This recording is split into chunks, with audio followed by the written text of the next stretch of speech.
નમસ્કાર મિત્રો, દરબાર ન્યૂઝ ચેનલમાં આપ સૌનું હાર્દિક સ્વાગત છે। આપ સૌ જાણો છો કે અત્યારે રાજપૂત સમાજના તેજસ્વી તારલાઓના ઇન્ટરવ્યૂ ચાલી રહ્યા છે।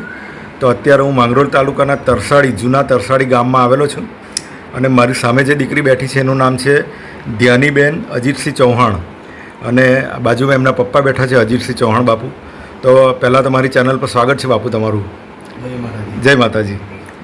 અને આ ધ્યાનીની વાત કરું તો એસએસસી બોર્ડમાં એના 90% આવેલા છે અને 95-96% PR આવેલા છે અને A2 ગ્રેડ મેળવેલો છે। તો ધ્યાની પહેલાં તો ખૂબ ખૂબ અભિનંદન, કોંગ્રેચ્યુલેશન।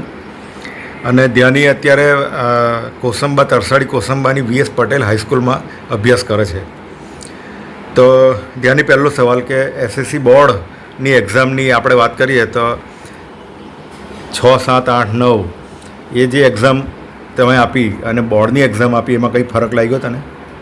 એટલો બધો કંઈ નહીં, બધું હરખું જ હોય, ખાલી આપણે આપણી મહેનત એમાં થોડીક વધારે રાખવી પડે।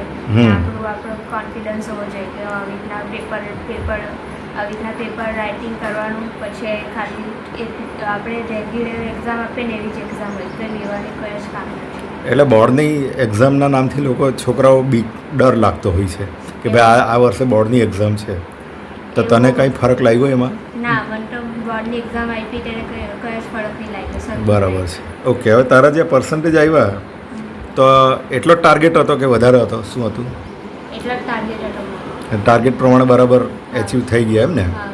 ઓકે। હવે કયા સબ્જેક્ટમાં સૌથી વધારે માર્ક્સ આવેલા છે? મારા સંસ્કૃત વિષયમાં સૌથી વધારે માર્ક્સ આવ્યા। કેટલા છે?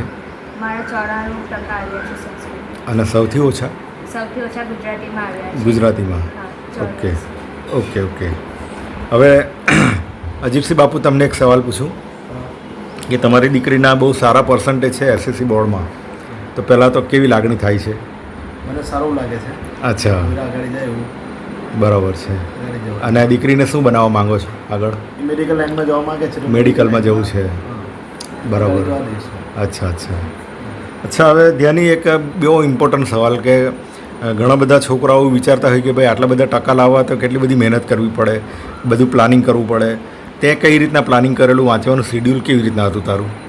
મેં પહેલાં તો એક ટાઈમ ટેબલ બનાવી દીધેલું કે આટલાથી આટલા વાગ્યા લગીમાં આ ચેપ્ટરને આ બધું પતી જ જવું જોઈએ ને એ જેટલો એ કલાકમાં પતી જાય તો સારું, બાકી તો 2 કલાક તો કંઈ નહીં, 2 કલાકમાં એક દિવસે એ ચેપ્ટર આખું પૂરું થઈ જવું જોઈએ। ના, એટલે વાંચવાનું શેડ્યુલ મતલબ કેટલા વાગે ઉઠતી હતી, પછી સ્કૂલ ટ્યુશનનો ટાઈમ શું હતો અને કેટલા વાગ્યા સુધી વાંચતી હતી તે? 5 વાગે સવારે ઉઠતી હતી, 5 થી 6 1 કલાક વાંચતી હતી, પછી 7 વાગ્યાથી તે 10 વાગ્યા લગીમાં ટ્યુશનનો ટાઈમ હતો, પછી 11:15 થી 5 વાગ્યા લગીનું સ્કૂલ હતી, બરાબર। પછી સાંજે બી ટ્યુશન હતું 5 થી 7।